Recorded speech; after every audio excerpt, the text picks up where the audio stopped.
আসসালামু আলাইকুম সবাইকে। আপনারা কেমন আছেন? আজকে অসাধারণ একটা রেসিপি তৈরি করে দেখাবো, যেটা হচ্ছে রুই মাছের ডিমের বড়া বা পাকোড়া।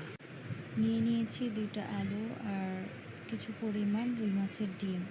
তো এই দুটাকে আমি খুব ভালো করে একসঙ্গে সেদ্ধ করে নেব। গরম ভাত দিয়ে এই রুই মাছের বড়াটা খেতে একদম অসাধারণ লাগে। আপনারা এটা একবার হলেও ট্রাই করে দেখবেন, খুব ভালো লাগে। এবার এটাকে আমি সুন্দরভাবে ম্যাশ করে নেব।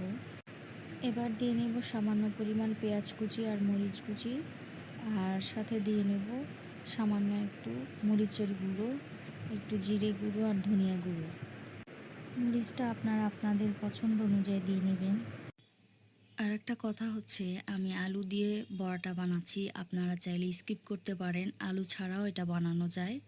তো এবার আমি 2 টেবিল চামচ কর্নফ্লাওয়ার নিয়েছি আর কিছু পরিমাণ সস